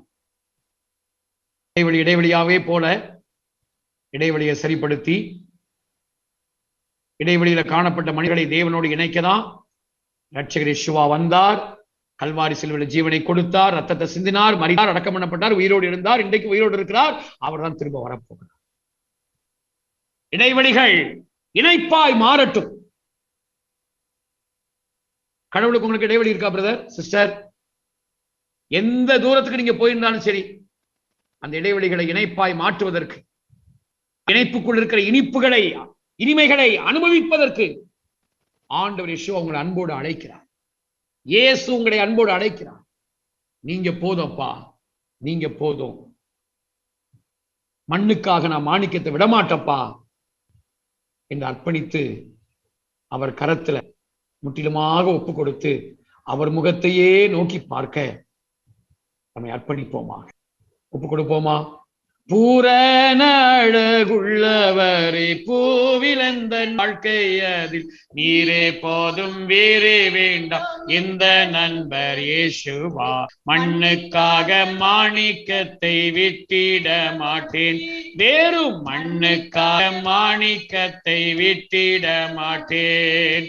தீனம்தோறும் உம்மில் உள்ள அன்பு என்னில் பொங்குதே, நேசரே நீர் வேகம் என்னை சேருமே. தீனம்தோறும் உம்மில் உள்ள அன்பு என்னில் பொங்குதே, நேசரே நீர் வேகம் வந்து என்னை சேருமே. பூரண அழகுள்ளவரே, பூவிலந்தன் வாழ்க்கை அதில் நீரே போதும், வேறே வேண்டாம் நண்பர் இயேசுவா. மண்ணுக்காக மாணிக்கத்தை விட்டிட மாட்டேன், வேறும் மண்ணுக்காக மாணிக்கத்தை விட்டிட மாட்டேன். இயேசுவா போல் அழகுள்ளோர் யாரும் இல்லை பூமியில், இதுவரை கண்டதில்லை, காண்பதும் இல்லை. ஓஹோ, இயேசுவா போல் அழகுள்ளோர் யாரும் இல்லை பூமியில், இதுவரை கண்டதில்லை, காண்பதும் இல்லை. அழகுள்ளவரே, பூவிலந்தன் வாழ்க்கை அதில் நீரே போதும், வேறே வேண்டாம் எந்த நண்பர் இயேசுவா. மண்ணுக்காக மாணிக்கத்தை விட்டிட மாட்டேன், வேறும் மண்ணுக்காக மாணிக்கத்தை விட்டிட மாட்டேன். நம்ம நீ அடுத்ததாகத்தான் பழைய ஏற்பாட்டுக்குள்ள அதனுடைய சுருக்கத்தை நம்ம அடுத்த குறிப்பாக நம்ம கவனிக்க போறோம். சோ இடைவெளிகள் கற்றுக் கொடுக்கிற பாடத்துக்கு நம்ம ஒப்பு கொடுப்போம். இடைவெளி வேண்டாம் பிரதர், இடைவெளி வேண்டாம் சிஸ்டர், அவருக்கும் நமக்கும் எந்த இடைவெளியும் வேண்டாம், அவருக்கு நமக்கு இடைவெளி உண்டாக்குற எந்த ஒரு காரியமும் நமக்கு வேண்டாம். அவரோடு முழுக்க முழுக்க இணைந்திருக்க, யெசுவாவோடு, இந்த லவ்விங் ஜீசஸ், இந்த அன்பான இயேசுவோடு முற்றிலுமாய் இணைந்திருக்க நம்முடைய வாழ்க்கையை ஒப்புக் கொடுப்போம். கர்த்தர் நமக்கு உதவி செய்வார். அன்பின் ஆண்டவரே, நமக்கு நன்றி அப்பா. பழைய ஏற்பாட்டை நாங்க படிக்கிற இந்த 2 இடைவெளிகளுக்குள்ளாக, இதுக்குள்ளேயும் இந்த புது உடன்படிக்கையின் காலத்துல வாழ்கிற நாங்க கற்றுக்கொள்ள பாடத்தை வச்சிருக்கீங்கப்பா. நாங்க அநேக நேரங்கள்ல உபத்திரவங்களை அனுபவிக்கிறோம்ப்பா. எங்க வாழ்க்கை அவ்வப்போது கிரிக்குறியின் அனுபவத்துக்குள்ள போதுப்பா. எங்களை அறிஞ்சோ அறியாமலோ உள்ள வழிபாடுகளுக்கு நாங்க எங்களை விட்டு கொடுக்க வேண்டிய நிலைக்கு போறோம்ப்பா. கற்றுக்கொள்றதுல நாங்க எவ்வளவு கவனமா இருக்கணுங்கிறத நாங்க அறிந்து கொள்றப்பா. உலகத்தின் குப்பைகள் எங்க ஜீவியத்தையும் கீழே எடுக்கிறதுக்கு பாக்குது ஆண்டவரே. ஒரு இந்த நேரத்தில் அப்படி யாராவது அகப்பட்டிருப்பாங்கன்னா, இடைவெளியின் காலத்தின் முடிவுல மனிதனை தன்னோடு இணைத்துக் கொள்ளும்படியாக நானே வழியும் சத்தியமும் ஜீவனுமாயிருக்கிறேன், என்ன இல்லாமல் ஒருவன் பிதாவிடத்தில் வரான் என்று சொல்லி முழக்கமிட்ட யேசுவா, இந்த மாதிரி இடைவெளிக்குள்ளாக அகப்பட்டிருக்கிற சிக்கல்களுக்குள்ள அகப்பட்டிருக்கிறவங்க வாழ்க்கைய தொடுங்கப்பா, இடைபடுங்கப்பா, உங்களை இணைத்துக் கொள்ளுங்கப்பா. இன்னும் நாங்க உங்களை இணைய விரும்புறோம் ஆண்டவரே, இணைத்துக் கொள்ளுங்க. அன்பு கருத்துல ஒப்பு கொடுக்க நீங்க தான் எங்களுக்கு வழி, நீங்க தான் எங்களுக்கு சத்தியம், நீங்க தான் எங்களுக்கு ஜீவன், நீங்க தான் எங்களுடைய வாழ்க்கையுடைய முதன்மை, நீங்க தான் எங்களுடைய வாழ்க்கையுடைய முழுமை, நீங்க தான் எங்க வாழ்க்கையுடைய முடிவு. நீங்க எங்க வாழ்க்கையுடைய முடிவா இருக்கும் போது எங்க வாழ்க்கை கண்டிப்பா விடிவாதான் இருக்கும். இந்த இருள் விடியலாம் மாறும். நமக்கு நன்றி அப்பா. தொடர்ந்து பலப்படுத்துங்க. இந்த அற்புதமான கிருபைகளை விளங்க பண்ணுகிறார். ஆசீர்வதிங்க. அது சீக்கிரமான வரைக்கும் ஆயத்தப்படுத்துங்க. நாமத்தில் இயேசு கிறிஸ்துவின் நாமத்தில் ஜெபிக்கிறோம் எங்கள் நல்ல பிதாவே.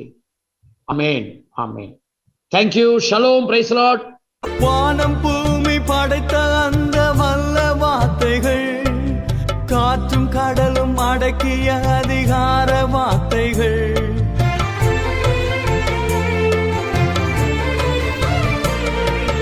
வானம் பூமி படைத்த அந்த வல்ல வார்த்தைகள், காற்றும் கடலும் அடக்கிய அதிகார வார்த்தைகள், சிறு உணவை பலருக்கு பகிர்ந்தளித்த வார்த்தைகள், இன்று என் வாழ்வின் குறைவுகளை நீக்க வராதோ. சிறு உணவை பலருக்கு பகிர்ந்தளித்த வார்த்தைகள், இன்று என் வாழ்வின் குறைவுகளை நீக்க வராதோ. ஒரு வார்த்தை சொல்லும் கர்த்தாவே, நான் சுகமாவேன் உண்மை கர்த்தாவே. ஒரு வார்த்தை சொல்லும் கர்த்தாவே, நான் சுகமாவேன் உண்மை கர்த்தாவே. வார்த்தையிலே சுகமுண்டு, வார்த்தையிலே ஜீவனுண்டு, வார்த்தையிலே சுகமுண்டு, வார்த்தையிலே ஜீவனுண்டு. ஒரு வார்த்தை சொல்லும் கர்த்தாவே, நான் சுகமாவேன் உண்மை கர்த்தாவே.